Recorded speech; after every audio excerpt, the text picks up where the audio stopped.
Excuse me, S MD ಅವ್ರು ನೋಡ್ಬೇಕಿತ್ತು. MD ಅವರು meeting ಅಲ್ಲಿ ಬಿಸಿ ಇದ್ದಾರೆ, ಇವತ್ತು ಸಿಗೋ ಡೌಟ್. ಓ ಹೌದಾ, ನಾಳೆ ಸಿಗ್ಬೋದಾ? ನಾಳೆನಾ? ಕೇಳ್ತೀನಿ ಒಂದ್ ನಿಮಿಷ. ಸರ್ ಎಕ್ಸ್ಕ್ಯೂಸ್ ಮೀ ಸರ್, ನಾಳೆ ವಂಶಿ ಸರ್ ಫ್ರೀ ಇರ್ತಾರ ಸರ್? ನಾಳೆನಾ ಫ್ರೀ ಇದಾರೆ ಅನ್ಸುತ್ತೆ. ಹೇಗೆ ಸರ್ ಇವರು ಸರ್ನ ಮೀಟ್ ಮಾಡಕ್ ಬಂದಿದ್ದಾರೆ. ಅಲ್ಲ, ನೀವು ಯಾರು ಅಂತ ಗೊತ್ತಾಗಿಲ್ಲ. ಸರ್ ನಾವೊಂದು ಫ್ಯಾಷನ್ ಶೋನ ಆರ್ಗನೈಸ್ ಮಾಡ್ತಾ ಇದೀವಿ. ನಿಮ್ ಕಂಪ್ನಿ ಕಡೆಯಿಂದ ಏನಾದ್ರು ಸ್ಪಾನ್ಸರ್ಶಿಪ್ ಸಿಗುತ್ತಾ ಅಂತ ಕೇಳಕ್ ಬಂದ್ವಿ ಸರ್. ಈಗ ಸ್ವಾತಿ ಅವರು MD ತಾನೆ, ಇವ್ರನ್ನ ಸ್ವಾತಿ ಅವ್ರ ಹತ್ರ ಕಳಿಸಿ, ಅವ್ರು ವಂಶಿ ಹತ್ರ ಮಾತಾಡಿ ಡಿಸಿಷನ್ ತಗೊಳ್ತಾರೆ. Okay sir. ಇವ್ರನ್ನ ಕರ್ಕೊಂಡೋಗಿ. ಸರಿ ಸರ್. ಬಂದ್ ಮೇಡಮ್, ನಿಮ್ಮನ್ನ ನೋಡಕ್ ಯಾರೋ ಬಂದಿದ್ದಾರೆ. ಹೌದಾ, ಕಳ್ಸಿ ಒಳಗಡೆ. Okay ma'am. ಹಾಯ್ ಪ್ರೀತದ, ನೀವ್ ಯಾರಂತ ಗೊತ್ತಾಗ್ಲಿಲ್ಲ. ಮ್ಯಾಮ್, ನಾವು ಪ್ರತಿ ವರ್ಷನೂ ಫ್ಯಾಷನ್ ಶೋನ ಕಂಡಕ್ಟ್ ಮಾಡ್ತಿದ್ವಿ, ಹಾಗೆ ಈ ವರ್ಷನೂ ಮಾಡ್ತಿದ್ವಿ. ನಿಮ್ ಕಂಪ್ನಿ ಕಡೆಯಿಂದ ನಮ್ ಪ್ರೋಗ್ರಾಮಿಗೆ ಏನಾದ್ರು ಸ್ಪಾನ್ಸರ್ ಮಾಡಕ್ಕಾಗತ್ತಾ ಮ್ಯಾಮ್? ಫ್ಯಾಷನ್ ಶೋಗೆ ಸ್ಪಾನ್ಸರ? ಇದ್ರಿಂದ ನಮ್ ಕಂಪ್ನಿಗೆ ಏನ್ ಲಾಭ? ಸಾರಿ ಟು ಆಸ್ ದಿಸ್, ಅಂದ್ರೆ ಇವಾಗ ನಾವ್ ಫಂಡ್ ಮಾಡ್ತಿದೀವಿ ಅಂದ್ರೆ ಅದು ವೇಸ್ಟ್ ಆಗ್ಬಾರ್ದಲ್ವಾ, ಅದಕ್ಕೋಸ್ಕರ ಕೇಳ್ತಿದೀನಿ. ನೀವು ಕೇಳ್ತಿರೋದ್ರಲ್ಲಿ ತಪ್ಪೇ ಇಲ್ಲ ಮೇಡಮ್. ನಮ್ ಶೋಗೆ ತುಂಬಾ ಜನ ಬಿಸ್ನೆಸ್ ಮ್ಯಾನ್, ಇನ್ವೆಸ್ಟರ್ಸ್ ಬರ್ತಾರೆ. ಅವರೆಲ್ಲ ಬರೋದ್ರಿಂದ ನಿಮ್ ಕಂಪ್ನಿ ಬಗ್ಗೆ ಅವ್ರಿಗೂ ಗೊತ್ತಾಗುತ್ತೆ. ಅಷ್ಟೇ ಅಲ್ಲ ಮ್ಯಾಮ್, ನಿಮ್ದು ಕನ್ಸ್ಟ್ರಕ್ಷನ್ ಕಂಪನಿನ ಆಗಿರೋದ್ರಿಂದ ಕಸ್ಟಮರ್ಸ್ಗೆ ನಿಮ್ ಎಲ್ಲಾ ಪ್ರಾಜೆಕ್ಟ್ ಬಗ್ಗೆನೂ ಗೊತ್ತಾಗುತ್ತೆ. ನಮ್ ಶೋಗೆ ಸ್ಪಾನ್ಸರ್ ಮಾಡೋದ್ರಿಂದ ನಿಮ್ ಕಂಪ್ನಿಗೂ ಹೊಸ ಇನ್ವೆಸ್ಟರ್ಸ್ ಸಿಗ್ತಾರೆ ಮೇಡಮ್. ನಿಮ್ಮ ದುಡ್ಡು ಯಾವುದೇ ತರ ವೇಸ್ಟ್ ಆಗೋದಿಲ್ಲ. ನೀವ್ ಹೇಳ್ತಿರೋದೇನೋ ಕರೆಕ್ಟ್ ಆಗೇ ಇದೆ. ನಿಮಗ್ ಸ್ಪಾನ್ಸರ್ ಮಾಡೋದ್ರಿಂದ ನಮ್ ಕಂಪ್ನಿಗೂ ಅಡ್ವರ್ಟೈಸ್ ಸಿಗುತ್ತೆ. Give me a minute. Hello Vamshi ಅವರೇ, ಒಂದ್ ಇಂಪಾರ್ಟೆಂಟ್ ವಿಷಯ ಮಾತಾಡ್ಬೇಕಿತ್ತು. ಅದು ಮೀಟಿಂಗ್ ಫೋನ್ ಹಲೋ ತಾತ, ಆಕ್ಚುಲಿ ಒಂದ್ ಫ್ಯಾಷನ್ ಶೋಗೆ ಸ್ಪಾನ್ಸರ್ ಮಾಡಕ್ಕೆ ನಮ್ ಕಂಪ್ನಿಗೆ ಒಂದು ಆಫರ್ ಬಂದಿದೆ. ಇದ್ರ ಬಗ್ಗೆ ಮಾತಾಡೋಣ ಅಂದ್ರೆ ವಂಶಿ ಅವ್ರು ತಿಸಿದ್ದಾರೆ. ಏನ್ ಮಾಡ್ಲಿ ಗೊತ್ತಾಗ್ತಿಲ್ಲ. ಏನ್ ಮಾಡ್ಲಿ ತಾತ? ನೋಡಮ್ಮ ಸ್ವಾತಿ, ನೀನೀಗ ನಮ್ ಕಂಪನಿ ಜವಾಬ್ದಾರಿ ಸ್ಥಾನದಲ್ಲಿ ಇದೀಯಾ. ಕೆಲವೊಂದು ನಿರ್ಧಾರಗಳನ್ನ ತಗೊಳ್ಳೋ ಅಧಿಕಾರ ನಿನಗೂ ಇದೆ. ಅದರಿಂದ ಕಂಪನಿಗೆ ಒಳ್ಳೇದಾಗುತ್ತೆ ಅಂತಂದ್ರೆ ಆ ನಿರ್ಧಾರಗಳನ್ನ ನೀನು ಖಂಡಿತವಾಗಿ ತಗೋಬಹುದು. ಧೈರ್ಯವಾಗಿ ತಗೋಮ್ಮ. ವಂಶಿ ಕೆಲಸದಲ್ಲಿ ಬ್ಯುಸಿ ಇದ್ದಾಗ ಅವ್ರಿಗೆ ಸಹಾಯ ಆಗಿದೆ ಅಂತ ನಿನ್ನ ಆ ಜಾಗದಲ್ಲಿ ಕೂಡಿಸಿರೋದು. ಅದರಿಂದ ನೀನು ಧೈರ್ಯವಾಗಿ ಡಿಸಿಷನ್ ತಗೊಮ್ಮ. ಅದರಿಂದ ಕಂಪನಿಗೆ ಒಳ್ಳೇದಾದ್ರೆ ಸಾಕು. ಸರಿ ತಾತ, ಹಾಗೆ ಆಗ್ಲಿ. ಸ್ವಾತಿ ನಿಧಾನಕ್ಕೆ ಕೆಲಸಕ್ಕೆ ಹೊಂದ್ಕೋತಾ ಇದ್ದಾಳೆ. ಓಕೆ, ಹಾಗಿದ್ರೆ ಈ ವರ್ಷ ನಿಮ್ ಫ್ಯಾಷನ್ ಶೋಗೆ ನಮ್ ಕಂಪ್ನಿಯಿಂದ ಸ್ಪಾನ್ಸರ್ ಸಿಗುತ್ತೆ. Thank you so much madam. ನಾನು ಪ್ರೋಗ್ರಾಮ್ ಡೀಟೇಲ್ಸ್ ಎಲ್ಲ ನಿಮ್ಗೆ ಸೆಂಡ್ ಮಾಡ್ತೀನಿ, ನೀವು ತಪ್ಪೇ ಬರಬೇಕು. ಸ್ಪಾನ್ಸರ್ ಮಾಡಿದ್ಮೇಲೆ ನಾವು ಬರ್ದೇ ಇರ್ತೀವ? ಖಂಡಿತವಾಗೂ ಬರ್ತೀವಿ. Thank you so much madam. Okay ma'am, ನಾವು ಹಾಗಿದ್ರೆ ಹೊರಡ್ತೇವೆ. Thank you. ಮಾವಾ, ಮೊದ್ಲು ಯಾವ ಡಿಸೈನ್ ಮಾಡೋದು ಅಂತ ಯೋಚನೆ ಮಾಡಿ ಶುರು ಮಾಡಿ, ಇಲ್ಲಾಂದ್ರೆ ಟೈಮ್ ವೇಸ್ಟ್ ಅಲ್ವಾ? ಅದೇ ಗೀತಾ, 1-2-3 ಡಿಸೈನ್ ನ ಡ್ರಾ ಮಾಡಿ ಆಮೇಲಿಂದ ಡಿಸೈನ್ ನ ಫೈನಲ್ ಮಾಡ್ಬೇಕು ಅನ್ಕೊಂಡಿದೀನಿ. ಆದ್ರೂ ನನಗೆ ಯಾಕೋ ಬಟ್ಟೆ ಕಟ್ ಮಾಡಕ್ಕೆ ಭಯ ಆಗ್ತಿದೆ. ಅಲ್ಲ, ಈ ಫ್ಯಾಷನ್ ಶೋಗೆಲ್ಲ ನಮ್ಮಂತವ್ರ ಬಟ್ಟೆ ಡಿಸೈನ್ ಮಾಡಕ್ ಆಗತ್ತಾ ಅಂತ. ಅಲ್ಲೆಲ್ಲ ಎಷ್ಟು ದೊಡ್ಡ ದೊಡ್ಡ ಡಿಸೈನರ್ಗಳು ಬಂದಿರ್ತಾರೆ ಗೀತಾ. ಅವ್ರ ಮುಂದೆ ನಾವೆಲ್ಲ ಭಾಗವಹಿಸಕ್ಕಾದ್ರೂ ಆಗತ್ತಾ? ಯಾಕಾಗಲ್ಲ ಮಾವ. ನೋಡಿ, ನೀವ್ ಈ ತರ ಭಯ ಪಟ್ಕೊಂಡ್ರೇನೆ ಕಷ್ಟ ಆಗೋದು. ಅಲ್ಲ, ನಾವ್ ಒಂದ್ ವೇಳೆ ಸೋತ್ವಿ ಅಂತಾನೆ ಅನ್ಕೊಳ್ಳೋಣ, ಒಂದೊಳ್ಳೆ ಅನುಭವ ಆದ್ರೂ ಸಿಕ್ಕಿರುತ್ತಲ್ವಾ? ಮಾವ, ಎಷ್ಟೇ ದೊಡ್ಡ ಡಿಸೈನರ್ ಇದ್ರುನು ನಮ್ಮಂತ ಟೈಲರ್ ಇಂದಾನೆ ಬಟ್ಟೆಗೆ ಜೀವ ಬರೋದು. ಹೌದಲ್ವಾ ಗೀತಾ? ಆದ್ರೂ ನಾ ಮಾಡಿರೋ ಡಿಸೈನು ಅನ್ಕೊಂಡಂಗ್ ಬಂದಿಲ್ಲ ಅಂದ್ರೆ ಏನ್ ಮಾಡೋದು? ಮಾವ, ನಂಗೆ ನಿಮ್ ಮೇಲೆ ಯಾವ ಅನುಮಾನನೂ ಇಲ್ಲ. ಅಲ್ಲ ಮಾವ, ಇಲ್ಲಿ ತನಕ ಯಾರಾದ್ರೂ ಕುಮಾರ ನೀನ್ ಹೊಲ್ದಿದ್ ಬಟ್ಟೆ ಸರಿ ಹೋಗಿಲ್ಲ ಅಥವಾ ಡಿಸೈನ್ ಚೆನ್ನಾಗಿಲ್ಲ ಅಂತ ಹೇಳಿದಾರ? ಯಾರು ಆತರ ಹೇಳಿಲ್ಲ. ಹಾಗ್ ನೋಡಕ್ ಹೋದ್ರೆ ಕುಮಾರ, ನೀನ್ ಸ್ಟಿಚಿಂಗ್ ಚೆನ್ನಾಗ್ ಮಾಡ್ತೀಯ ಅಂತ ನನ್ನ ಹತ್ರ ವಾಪಸ್ ಬಂದಿರೋ ಕಸ್ಟಮರ್ಸೇ ಜಾಸ್ತಿ ಅಲ್ವಾ? ಮತ್ತೆ ಹಂಗಿದ್ಮೇಲೆ ಭಯ ಯಾಕೆ? ದೇವ್ರ ಮೇಲೆ ಭಾರ ಹಾಕಿ ಕೆಲ್ಸ ಶುರು ಮಾಡೋಣ, ಏನಂತೀರಾ? ಸರಿ ಗೀತಾ, 1-2-3 ಡಿಸೈನ್ ನ ಮಾಡಿ ಫೈನಲ್ ಮಾಡ್ತೀನಿ. ಮಾವ, ಈ ಡಿಸೈನ್ ತುಂಬಾನೇ ಚೆನ್ನಾಗಿದೆ, ಇದನ್ನೇ ಫೈನಲ್ ಮಾಡೋಣ. ಇದೇ ತರ ಸ್ಟಿಚ್ ಮಾಡಿದ್ರೆ ಪ್ರೈಸ್ ಬರೋದ್ ಗ್ಯಾರಂಟಿ. ಅದೆಲ್ಲ ಸರಿ ಗೀತಾ, ಈ ಬಟ್ಟೆನ ನಾನ್ ಯಾರ್ ಸೈಜಿಗೆ ಸ್ಟಿಚ್ ಮಾಡ್ಲಿ? ಯಾಕಂದ್ರೆ ಮಾಡೆಲ್ಸ್ ಗಳಲ್ಲಿ ಯಾವ ತರ ಸಿಗ್ತಾರ ಏನೋ ಗೊತ್ತಿಲ್ಲ ಅಲ್ಲ. ಮಾವ, ಅದಕ್ಕೆ ಯಾಕೆ ಅಷ್ಟೊಂದೆಲ್ಲ ಯೋಚನೆ ಮಾಡ್ಬೇಕು? ನನ್ನ ಅಳತೆಗೆ ಹೊಲ್ಬಿಡಿ. ಏನಾದ್ರೂ ಸ್ವಲ್ಪ ಹೆಚ್ಚು ಕಮ್ಮಿ ಇದ್ರೆ ಆಲ್ಟ್ರೇಷನ್ ಮಾಡ್ಕೊಂಡ್ರಾಯ್ತು. ಕರೆಕ್ಟ್ ಗೀತಾ, ನಿನ್ ಸೈಜಿಗೆ ಹೊಲ್ದ್ರೆ ಆಲ್ಟ್ರೇಷನ್ ಮಾಡಕ್ಕೂ ಈಸಿ ಆಗತ್ತೆ. ಸರಿ, ನಾನು ಈಗಲೇ ಕಟಿಂಗ್ ಎಲ್ಲ ಶುರು ಮಾಡ್ತೀನಿ. ಮಾವ, ಮೆಷರ್ಮೆಂಟ್ ತಗೊಂಡೇ ಇಲ್ಲ?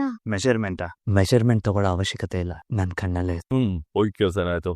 ಮೇಡಮ್ ತುಂಬಾ ಒಳ್ಳೆಯವರು ಸರ್. ನನ್ನ ಸ್ಪಾನ್ಸರ್ಶಿಪ್ಗೆ ಒಪ್ಕೊಂಡು ಚೆಕ್ ಕೊಟ್ಟಿದ್ದಾರೆ. ಹೌದಾ? Very good. ಎಷ್ಟು ಕೊಟ್ರು? 5 lakhs. 5 lakhs. ಗ್ರೇಟ್. ಸೊ ಒಳ್ಳೇದಾಗ್ಲಿ. Thank you sir. All the best. Thank you sir. ಬಾಬಿ ನನ್ ಕೈಲಿ ಸರಿಯಾ ಸಿಕ್ಕಾಕೊಂಡ್ಬಿಟ್ರಿ. ಇದನ್ನ ನಿಮ್ ವಿರುದ್ಧವಾಗಿ ಹೇಗ್ ಉಪಯೋಗಿಸ್ಕೊಳ್ತೀನಿ ಅಂತ ನೋಡ್ತಾ ಇರಿ. ಮಾವ, ಅಂತೂ ನಾವ್ ಅನ್ಕೊಂಡಂಗೆ ರೆಡಿ ಆಯ್ತು ಅಲ್ವಾ? ಚೆನ್ನಾಗಿದೆ ಅಲ್ಲ ಗೀತಾ? ಹ್ಞೂ ಮಾವ, ತುಂಬಾ ಚೆನ್ನಾಗಿದೆ. ನಾವ್ ಮಾಡೋ ಕೆಲ್ಸ ನಮ್ಗೆ ಯಾವಾಗ್ಲೂ ಚೆನ್ನಾಗಿ ಅನ್ಸತ್ತೆ. ಯಾರ್ದಾದ್ರೂ ಬೇರೆಯವ್ರ ಒಪಿನಿಯನ್ ಕೇಳಿದ್ರೆ ಸರಿ ಇರತ್ತಾ ಅಂತ. ಹೌದಲ್ವಾ? ಕುಮಿ, ನಿತಿ, ಕುಮಿ, ಆಲ್ರೆಡಿ ಬಟ್ಟೆ ಸ್ಟಿಚ್ ಆಗೋಯ್ತೇನೋ? ಹ್ಞೂ ಮಗ, ಹೇಗಿದೆ ನೋಡಿ ಹೇಳೋ. ಸಖತ್ತಾಗಿದೆ ಕುಮಿ. ನಾನು ಅವತ್ತೇ ಹೇಳಿಲ್ಲ, ನಿನ್ನ ಹತ್ರ ಟ್ಯಾಲೆಂಟ್ ಇದೆ ಕಣೋ, ಉಪಯೋಗಿಸ್ಕೊಳಕ್ ಗೊತ್ತಿಲ್ಲ ಅಷ್ಟೇ.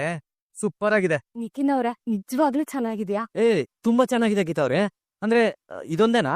ಇಲ್ಲ, ಇದು ಇದೆ ತಗೊಳ್ಳಿ. ಕುಮ್ಮಿ ಸೀರಿಯಸ್ ಆಗಿ ಹೇಳ್ತಿದ್ದೀನಿ, ಸೂಪರ್ ಆಗಿದೆ. ಹಾಗಿದ್ರೆ ನೀವ್ ಒಂದ್ಸಲ ಟ್ರಯಲ್ ನೋಡ್ತೀರಾ? ನಾನಾ ಮಗ ಒಂದೇ ಒಂದ್ಸಲ ಟ್ರಯಲ್ ಮಾಡಿ ನೋಡು, ಹೇಗಿರುತ್ತೆ ಅಂತ ನಮಗೂ ಐಡಿಯಾ ಬರುತ್ತೆ. ಕುಮ್ಮಿ ಇದೆರಡು ನೀನ್ ಹಾಕೊಂಬಾ, ಹೇಗಿದೆ ಅಂತ ನಾನ್ ಹೇಳ್ತೀನಿ. ನಾನಾ ಹ್ಞೂ ಮಾವ.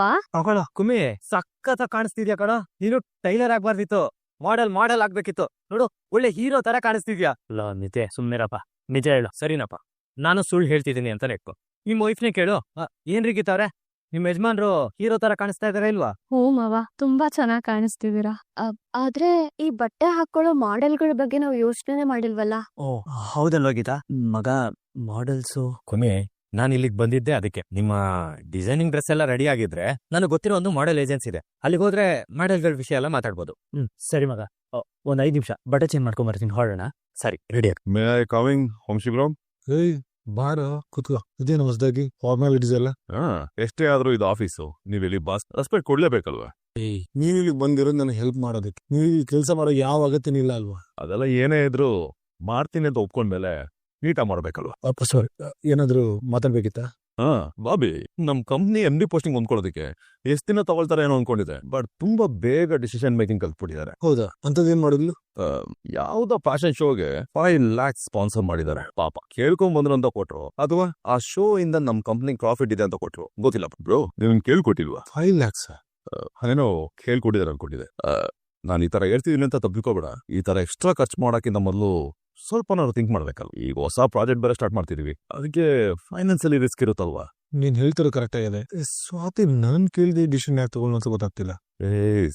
ಸಾರಿ ಬ್ರೋ, ನಾನು ನಿಮ್ಮನ್ನ ಕೇಳೇ ಕೊಟ್ಟಿರ್ತಾರೆ ಅನ್ಕೊಂಡಿದ್ದೆ. ಪಾಪ ಅವರು ಏನ್ ಯೋಚನೆ ಮಾಡ್ಕೊಟ್ಟಿರ್ತಾರೋ. ಪ್ಲೀಸ್ ಇದನ್ನ ದೊಡ್ಡ ವಿಷಯ ಮಾಡಬೇಡ. ಹಾಗೆ ಬಿಡಕ್ಕಾಗಲ್ಲ ಕಣ. ಅಲ್ಲ, ಇಷ್ಟು ದುಡ್ಡು ಅಮೌಂಟ್ ಅದು ನನ್ನನ್ ಕೇಳಿದ್ರೆ ಹೆಂಗ್ ಕೊಟ್ಲು ಅವಳು? ಅದೇ ಈ ತರ ಡಿಸಿಷನ್ ತಗೊಳಕಾಗತ್ತೆ? ಎಲ್ಲಿದ್ದಾಳೆ ಅವಳು? ಐ ಪಿನ್ ಕ್ಯಾಬಿನ್ ಇರಬೇಕು, ಬಟ್ ನೀನು ಪ್ಲೀಸ್ ಇದನ್ನ ಇಲ್ಲೇ ಬಿಟ್ಬಿಡು. ಮಾತಾಡ್ಕೊಂಡ್ ಬರ್ತೀನಿ. ನೀನೀಗ ಬಾಬಿ ಹತ್ರ ಹೋಗ್ಬೇಕು, ಜಗಳ ಆಡಬೇಕು, ಬಾಬಿ ಬೇಜಾರ್ ಮಾಡ್ಕೊಂಡು ಪರ್ಮನೆಂಟ್ ಆಗಿ ಮನೇಲಿ ಕೊಡ್ಬೇಕು. ಅದೇ ನನಗೆ ಬೇಕಾಗಿರೋದು. ಮಾಡೆಲ್ಸ್ ಫೋಟೋಸ್ ನೋಡಿದ್ರ?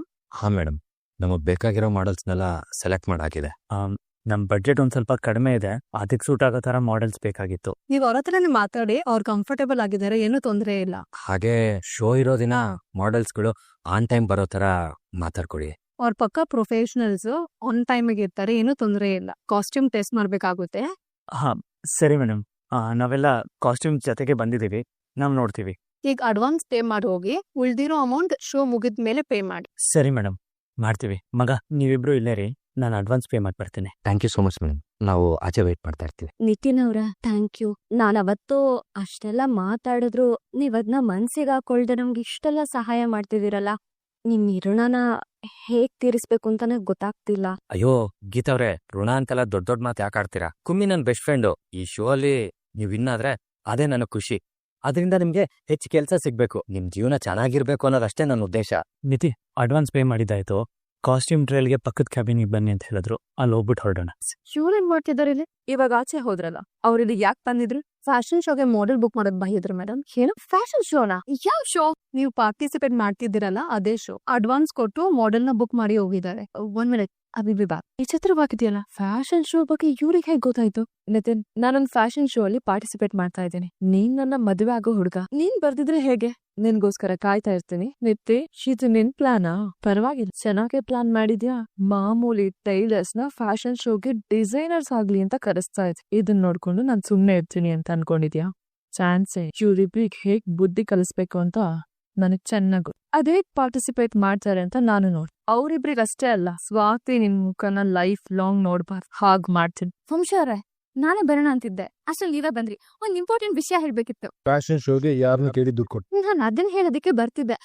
ಅದು ನೀನ್ ತಲೆ ಕೆಟ್ಟಿದ್ಯಾ? ಯಾರನ್ನ ಕೇಳಿ ಸ್ಪಾನ್ಸರ್ ಮಾಡ್ದೆ? ಕಂಪನಿಗೆ ನಿನ್ನ ನೀನು ಓನರ್ ಅನ್ಕೊಂಡಿದ್ದೆ. ವಂಶವ್ರೆ, ಒಂದ್ ನಿಮಿಷ, ನಾನ್ ಯಾಕೆ ನಿರ್ಧಾರ ತಗೊಂಡೆ ಅಂತ ಒಂದ್ ಸ್ವಲ್ಪ ಕೇಳಿ. ಹೇಳೋದಕ್ಕಿಲ್ಲ, ಏನಿಲ್ಲ. ಅಜ್ಜಿ ನಿನಗೆ ಆಸ್ತಿ ಪಾಲ್ ಕೊಟ್ಟಿರೋ ಮಾತ್ರಕ್ಕೆ ಈ ಕಂಪನಿ ನೀನು ಬಾಸ್ ಅನ್ನೋ ತರ ಆಡಕ್ ಹೋಗ್ಬೇಡ. ತುಂಬಾ ಕಷ್ಟಪಟ್ಟು ಈ ಕಂಪನಿ ಕಟ್ಟಿರೋದ್ ನಾನು. ಇದರಿಂದ ₹1 ಖರ್ಚು ಮಾಡ್ಬೇಕು ಅಂದ್ರು ನನ್ನ ಕೇಳಿ ಖರ್ಚು ಮಾಡ್ಬೇಕು. ವಂಶವ್ರೆ, ಒಂದ್ ನಿಮಿಷ, ನಾ ಹೇಳೋ ಮಾತನ್ನ ಕೇಳಿ.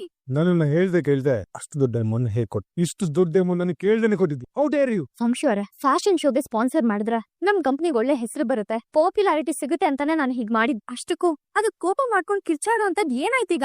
ಏನಾಯ್ತು ಅಂತ ಎಷ್ಟು ಕ್ಯಾಶುವಲ್ ಆಗಿ ಕೇಳ್ತಿದ್ಯಾ? ಈ ಕಂಪನಿ ದುಡ್ಡು ಕೊಡೋದಕ್ಕೆ ಏನ್ ರೈಟ್ಸ್ ಇದೆ ನಿನ್ಗೆ? MD ಆಗಿದೆ ಅಂದ ತಕ್ಷಣ ನಿನ್ ಡಿಸಿಷನ್ ತಗೊಳ್ಳೋ ರೈಟ್ಸ್ ಇಲ್ಲ. ನಾನು ಹೇಳಿದ ಕಡೆ ಸೈನ್ ಮಾಡ್ಬೇಕು, ನಿನಗೆ ಇರೋದು ಅಷ್ಟೇ ರೈಟ್ಸ್. ಇನ್ಮೇಲೆ ಯಾವ್ದು ಡಿಸಿಷನ್ ತಗೋಬೇಕಾದ್ರೂ ನನ್ನನ್ನು ಕೇಳ್ಬೇಕು. ಒಂದ್ ನಿಮಿಷ ವಂಶಿ ಅವರೇ, ನಾನ್ ಯಾರನ್ನು ಹೇಳ್ದೆ ಕೇಳ್ದೆ ಡಿಸಿಷನ್ ತಗೊಂಡಿಲ್ಲ. ಇದ್ರ ಬಗ್ಗೆ ಕೇಳೋದಕ್ಕೆ ಅಂತಾನೆ ನಾನು ನಿಮಗೆ ಕಾಲ್ ಮಾಡಿದ್. ಆದ್ರೆ ನೀವು ಮೀಟಿಂಗ್ ಅಲ್ಲಿ ಬಿಸಿ ಇದ್ದಿದ್ದಕ್ಕೆ ಕಾಲ್ ಕಟ್ ಮಾಡಿದ್ರಿ. ನಾನ್ ಹೇಳೋದನ್ನ ಕೇಳೋದಕ್ಕೆ ಪೇಷನ್ಸ್ ಕೂಡ ಇಲ್ಲ ನಿಮಗೆ. ಅದಕ್ಕೆ ನಾನ್ ತಾತನ್ ಕಾಲ್ ಮಾಡಿ ವಿಷಯ ಹೀಗೀಗಿದೆ ಅಂತ ಹೇಳ್ದೆ. ತಾತ ಓಕೆ ಅಂತ ಹೇಳಿದ್ಮೇಲೆ ನಾನ್ ಸ್ಪಾನ್ಸರ್ ಮಾಡಿದಕ್ಕೆ ಒಪ್ಕೊಂಡಿದ್ದು. ಓ, ಇದ್ರ ತಾತನ್ ಕೈವಾಡ ಬೇರೆ ಇದೆಯಾ? ನಿನ್ ಜೊತೆ ಸೇರ್ಕೊಡು. ನೋಡಿ, ನನ್ ತಪ್ಪಿದೆ ಅನ್ಸಿದ್ರೆ ನನಗ್ ಬೈರಿ, ಆದ್ರೆ ಸುಮ್ನೆ ತಾತನ್ ಮೇಲೆಲ್ಲ ಕೂಗಾಡ್ಬೇಡಿ. ಅವ್ರಿಗೇನದು ಅಂದ್ರೆ ನೀನ್ ಸಪೋರ್ಟಿವ್ ಆಗ್ಬಾರ್ದು, ನಿನಗೇನಾದ್ರು ಹೇಳಿದ್ರೆ ಅವ್ರು ಸಪೋರ್ಟಿವ್ ಆಗ್ಬಾರ್ದು. ಎಲ್ರು ಸೇರ್ಕೊಂಡು ನನ್ ತಲೆ ಮೇಲೆ ಕೂತಿದ್ದೀರಾ. Good morning everyone. ನಮ್ ಸೋ ಸ್ಪಾನ್ಸರ್ ಮಿಸ್ಟರ್ ವಂಶಿ ಹಾಗೂ ಸ್ವಾತಿ ವಂಶಿ ಅವ್ರಿಗೆ ವೇದಿಕೆ ಮೇಲೆ ಬರ್ಮಾಡ್ಕೊಳ್ಳೋಣ. Please welcome ma'am. ನಿಮ್ ಜೋರ ಚಪ್ಪಾಳೆಯಿಂದ ನಮ್ ಮಾಡೆಲ್ಸ್ ನ ವೆಲ್ಕಮ್ ಮಾಡೋಣ. ಈ ಡಿಸೈನರ್ಸ್ ಎಲ್ಲ ಎಷ್ಟು ಕ್ರಿಯೇಟಿವ್ ಆಗಿ ಬಟ್ಟೆ ರೆಡಿ ಮಾಡಿದಾರಲ್ಲ. ಎಲ್ಲೂ ನಿಂತರ ಇರ್ತಾರೆ, ತಲೆ ಉಪಯೋಗಿಸ್ತೆ. ಅವ್ರಿಗೆ ಕ್ರಿಯೇಟಿವ್ ಸೆನ್ಸ್ ಇದೆ, ಅದಕ್ಕೆ ಇಷ್ಟು ಕ್ರಿಯೇಟಿವ್ ಆಗಿದ್ದಾರೆ. ಅಲ್ಲ, ನನ್ ವಿಷಯ ಯಾಕೆ ಬಂತಿವಾಗ? ಒಂದ್ ಸ್ವಲ್ಪ ಚಾನ್ಸ್ ಸಿಕ್ಕರೆ ಸಾಕಲ್ಲ ಆಡ್ಕೊಳಕ್ಕೆ ನಿಂಗೆ. The next couple, Kumar and Geetha.